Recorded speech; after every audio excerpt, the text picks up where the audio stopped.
எல்லோருக்கும் வணக்கம். டிமார்ட் போயிருந்தேங்க. ரொம்ப நாளாச்சு. பிரியாவோட சீமந்தத்துக்கு முன்னாடி தான் நம்ம பலகாரம்லாம் செய்ய போகிறோம்னு சொல்லிட்டு ஒரு வீடியோ போட்டிருப்போம். நிறைய மளிகை சாமான் வாங்கிட்டு வந்தோம்.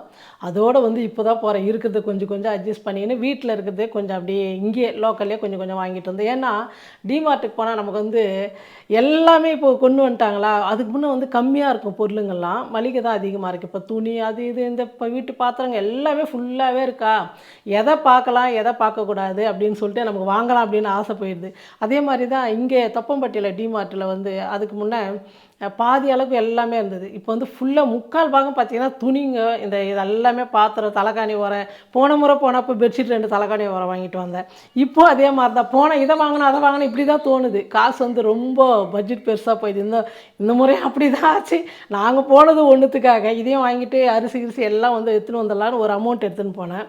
ஆனால் டிமார்ட்டிலே நமக்கு எல்லாமே பர்ஸு காலி ஆகிடுச்சு.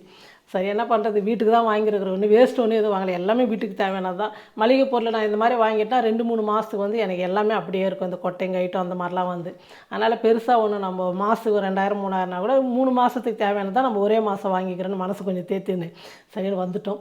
எப்போவுமே காமிக்கிற அதே பருப்பு மைதா கோதுமை அப்படின்றதுனால அதெல்லாம் அப்படியே ஓரமாக வச்சுட்டு இப்போ முக்கியமானது கொஞ்சம் வாங்கியிருக்கிறேன். அதை மட்டும் பார்க்கலாம். ஏன்னா உங்களுக்கும் யூஸ்ஃபுல்லாக இருக்குது. தலகாணி உரம்லாம் நல்லாயிருக்கு. ஏன்னா நான் மறுபடியும் இதை பற்றி பேசுகிறேன்னா, நான் ஏற்கனவே 4 தலகாணி உரம் வாங்கிட்டு உங்களுக்கும் காமிச்சேன். கலர் போல் எதுவுமே துணி சுருக்கமாவில் நல்லா இருக்குது. 49 ரூபா தான் ரேட்டு. அவ்வளோ நல்லாயிருக்கு. அதனால தான் மறுபடியும் வாங்கினேன் நான். அப்புறம் இந்த பாக்ஸுன்னு பார்த்தீங்கன்னா ரொம்ப நாளாக வாங்கணும் தான். குழந்தை பிறக்கிறதுக்கு முன்னே நம்ம குழந்தைக்கு தேவையானது வைக்கிறதுக்கு வேணும்னு சொல்லிட்டு நான் இந்த பேக்கெல்லாம் வாங்கினேன். உங்களை காமிச்சேன் பார்த்தீங்களா. அது ஒவ்வொரு முறையும் ஓப்பன் பண்ணி குழந்தைக்கு ஒரு சின்னதாக துணி எடுத்து போடுறேன்னா அடிக்கடிக்கு ஓப்பன் பண்ண முடியல. அதுக்காக ஒரு ரீசன் இருந்தாலும் நான் வாங்கினது வெளியே போனேன். இப்போ நம்ம வெளியே கொஞ்சம் லாங் ட்ராவல் போகிறோம், குழந்தைலாம் தூக்கினோன்னா குழந்தைக்கு தேவையான பொருளெல்லாம் இதில் வச்சுக்கலாம். பெருசில் துணிங்கெல்லாம் வச்சுக்கலாம். அழகாக மடித்து வச்சுட்டா போடுறதுக்கு நல்லாயிருக்கும். இந்த பேக்கில் வச்சு போனால் எல்லாம் கசங்கி போகுது. எல்லாத்தையும் ஒன்று ஒன்றா இழுக்கணும். அதனால் 2 பாக்ஸ் குழந்தைக்காக அவனுடைய என்ன தேவையோ அதை மட்டும் வச்சுக்கலான்னு சொல்லிட்டு நான் வாங்கினேன். ஆனால் சூப்பராக இருந்தது. 199 ரூபா. ₹1 கம்மி 200 ரூபாங்க. ஆனால் இது கொஞ்சம் ஸ்ட்ராங்காக நல்லாயிருக்கு. இது சின்னது. இது குவாலிட்டி நல்லா இருக்கிறதுனால இதே ரேட்டு. பெருசும் அதே ரேட்டு. ஆனால் அது கொஞ்சம் பெருசு. இதுவும் அதே ரேட்டு தான், 199 ரூபா. இது பிளாஸ்டிக் நல்லாயிருக்கு. நம்ம இப்படி மூடிட்டு பேக் மாதிரி இப்படி எடுத்துன்னு போகலாம். இதில் நம்ம பேரனோட துணியில் அழகாக மடித்து காரில் வச்சுட்டு போயிட்டா, எங்கே பஸ்ஸில் ட்ராவலில் ட்ரெயினில் எங்கே போனாலும் வச்சுட்டா வேணுன்றப்ப அழகாக ஓப்பன் பண்ணி எடுத்துகிட்டு தூசு அதெல்லாம் படாது இருக்கும். நல்லா நீட்டாக இருக்கும். குழந்தை துணியெல்லாம் பேக் பண்ணுறதுக்குன்னு சொல்லிட்டு இந்த மாதிரி வாங்கினேன் 2. நான் இந்த மாதிரி கொண்டா வாங்கினேன். நான் வாங்கின்னு வந்தோன்னா அப்பா நம்ம பழைய இதெல்லாம் இருக்கும் இல்லையா, நம்ம சின்ன சின்னதாக கூடைங்க இருக்கும். இந்த போட்டுக்கிற ட்ரெஸ்ஸு யூரின் போட தனித்தனியாக போட்டு வச்சுட்டு துவைக்கிறதுக்கு நல்லா இருக்குன்னு இதை வாங்கின்னு வந்தோடனே அவர் அப்பா என்ன சொல்கிறாரு, பரவாயில்லையே குழந்தை துணி வெளியே ஸ்மெல்லு வராமல் மூடி கொசுலாம் வராதுக்கு நல்லா சூப்பராக வாங்கிட்டு வந்துக்கிறீங்களேன்னு சொல்லிட்டு இதில் தான் போட்டு வைக்கணுன்றார். ஐயோ நான் இதுக்கெல்லாம் வாங்கலை, நம்ம வெளியே போனால் குழந்தை ட்ரெஸ் எல்லாம் எடுத்துன்னு போகலாம் அப்படின்னு சொல்லிட்டு வாங்கினேன் நான். இதை தான் நான் வாங்கினேன் தலைகாணி உரை. முன்ன 4 வாங்கினேன். எல்லாமே 4 அவ்வளோ நல்லாயிருக்கு. 49 ரூபா பாருங்கள் பில்லு. ஏன்னா அங்கே அதிகமாக ஜனங்க வாங்குறதே இந்த தலைகாணி உரை பெட்ஷீட்டு இது தாங்க நிறையா வாங்குகிறாங்க. இது 2 வாங்கினேன் நான் ஒரே கலரில். இது கொஞ்சம் அதிகம், 69 ரூபா. இது துணிக்கு தகுந்த மாதிரி. இது இன்னும் கொஞ்சம் நல்லா இருக்குன்னு சொல்லிட்டு இது 69 ரூபா. இது 2 வாங்கினேன். இது அப்புறம் பெட்ஷீட் குழந்தை பெட்டு மேலே போடுறாங்களா, அடிக்கடிக்கு யூரின் போகிறதுனால நனைஞ்சு போகுது. எப்பவுமே நம்ம அந்த டைப்பர்லாம் போட்டு வச்சா குழந்தைக்கு ஒரு மாதிரியாக இருக்கும். புண்ணு ஆகிடுது, சகப்பாயிடுது அந்த இடத்துலன்றதுனால அது யூரின் போயிட்டானா மாற்றிட்டு அடுத்தடுத்து போடுன்றதுனால 2 தான் இருக்குது. சரி மாற்றிக்கலாம், ஒரு நாளைக்கு துவைக்க முடியாமல் போயிடும். அப்போ நம்ம மாற்றுறதுக்கு வேணுன்றதுனால இந்த பெட்ஷீட் வாங்கினேன். நல்லா இருக்குது பெட்ஷீட்டு. ஒரு ஆள் ஒரு குட்டி முருகர் வரத்துக்குள்ளே வீட்டுக்கு எவ்வளோ செலவு பாருங்கள். அவருக்கு தேவையானதெல்லாம் வாங்கிக்கணும். பெட்ஷீட் பாருங்கள் நல்லா இருக்குது. துணி டிசைனும் நல்லாயிருக்கு. ஏற்கனவே ஒன்று வாங்கியிருக்கிறேன், கலர்லாம் எதுவுமே போகல. அதனால தான் எப்போ ஒரு முறை நம்ம ஒன்று வாங்கிட்டு அதுக்கப்புறம் நல்லா இருக்குதான்னு பார்த்துட்டு நம்ம அடுத்தடுத்து கூட வாங்கிக்கலாம் நிறையா. ஃபஸ்ட் டைம் நாங்கள் டிமார்ட்டில் இப்போ தாங்க ட்ரெஸ் வாங்குது. ட்ரெஸ் எல்லாம் இதுக்கு முன்னே நாங்கள் வாங்கினதே கிடையாது. வெறும் மளிகை பொருள் வீட்டுக்கு தேவையானது இந்த மாதிரி தான் வாங்குவோம். இது அப்பாவுடைய அக்கா பேரமாருக்கு காது குத்தல் சிம்பிளாக தான் வைக்கிறாங்க. அதனால் நம்மளால் முடிஞ்சது நம்ம ஏதோ ஒன்று செய்யணும் அப்படின்றதுனால பொண்ணு பையன், அதனால் 2 பேருக்குமே 2 பேருக்கு ஒரே மாதிரி ட்ரெஸ்ஸு, பேண்ட்டு டாப்பு. ஆனால் இது எல்லாமே என்னுடைய செலெக்ஷன் இல்லை, என்னுடைய பையன் செலெக்ஷன். நல்லா இருக்குமா, நான் ஃப்ராக் வாங்கலான்னேன். வேணாம்மா அழகாக இருக்கா, மாடெல்லாம் வாங்கினேன். இல்லைன்னா நான் ஃப்ராக்கு தான் வாங்கியிருப்பேன். பாப்பாவுக்கு அது. இது பையனுக்கு நல்லாயிருக்கு ட்ரெஸ்ஸெல்லாம். நான் கூட எப்படி இருக்குமோ தெரியல, நம்ம இது வரைக்கும் வாங்கினது இல்லையான்னு பார்த்தேன். ஆனால் ட்ரெஸ்ஸுங்கெல்லாம் நல்லாயிருக்கு. அதனால் இது வரைக்கும் வாங்கிட்டு வந்தேன். மளிகை சாமான், எண்ணெய், எப்போவுமே வாங்குகிற ஆயில் ஐட்டமும் இந்த மாதிரிலாம் நிறையா வாங்கிட்டு வந்தேன். வீட்டுக்கு தேவையானதெல்லாம் வாங்கியாச்சு. இனிமேல் நம்ம 2-3 மாதம் கழிச்சு தான் மறுபடியும் டிமார்ட்டு போகும்னு நினைக்கிறேன். இவ்வளோ தான் டிமார்ட்டில் வாங்குது. நீங்கள் யாராவது போயிருந்தீங்கன்னா ரேட்டெல்லாம் பரவாயில்லையா என்னன்னு சொல்லிட்டு, எனக்கு இதெல்லாம் ஓகே தான், பரவாயில்ல தான். ஆனால் மளிகை சாமான்லாம் கொஞ்சம் ரேட் அதிகமாக அந்த மாதிரி. வேர்க்கடலை வந்து நான் ஃபஸ்ட்டு வாங்கும்போது 110 ரூபா இருந்தது, 150 ரூபா இருந்தது. இப்போ 200 மேலே தாண்டிடுச்சு.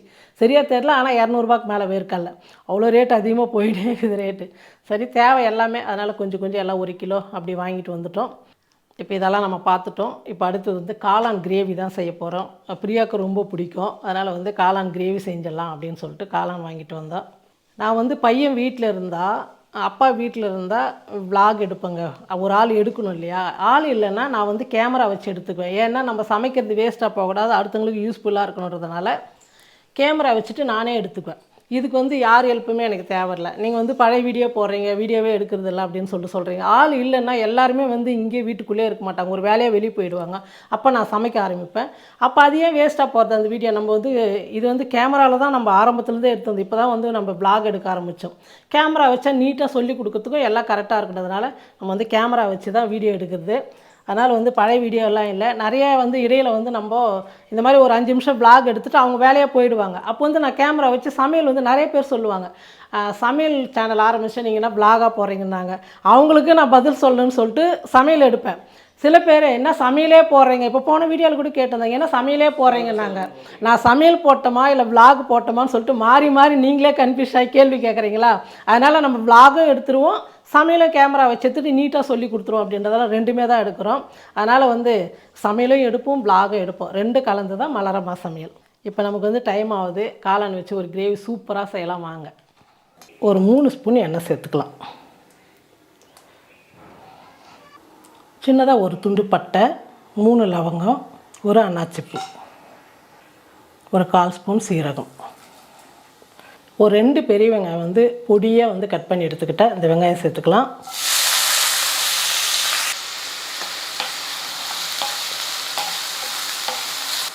கருவேப்பிலை கொஞ்சம் சேர்த்துக்கலாம். ஓரளவுக்கு லைட்டாக வந்து கலர் மாறி வரணும் வெங்காயம், அந்த அளவுக்கு வந்து நல்லா வதக்கிக்கலாம். வெங்காயம் வந்து நல்லா இந்த அளவுக்கு கொஞ்சம் கலர் மாறுற அளவுக்கு நல்லா வதங்கணும். 2 தக்காளி, ஒரு 5 முந்திரி போட்டு நைஸாக அரைச்சி எடுத்துக்கிட்டேன். இந்த தக்காளி விழுது சேர்த்துக்கலாம். தக்காளி விழுது நல்லா சுருண்டு நல்லா வதங்கி வரணும். நல்லா வதங்கட்டும். பாருங்கள், தக்காளி விழுது வதங்கி எண்ணெய் வந்து நல்லா சைடில் வந்து பிரிஞ்சு வருது பாருங்கள். இப்போ வந்து இஞ்சி பூண்டு பேஸ்ட்டு ஒரு 1/2 ஸ்பூன் சேர்த்துக்கிறேன். இது கூடவே காளான் வந்து நல்லா சுத்தம் பண்ணி எடுத்து வச்சுருக்கிறேன். நான் 200 கிராம் ஒரு பாக்கெட் காளான் வாங்கிட்டு வந்தேன். இந்த காளானை சேர்த்துக்கலாம்.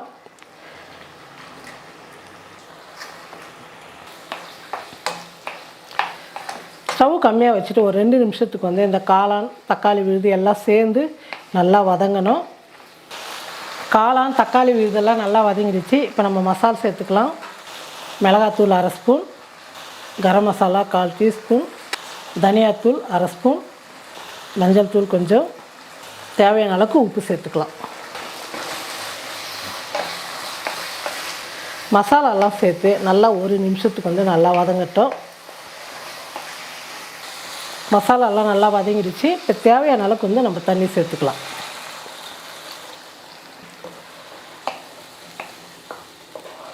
பாருங்கள், காளான்லாம் நல்லா வெந்துடுச்சு.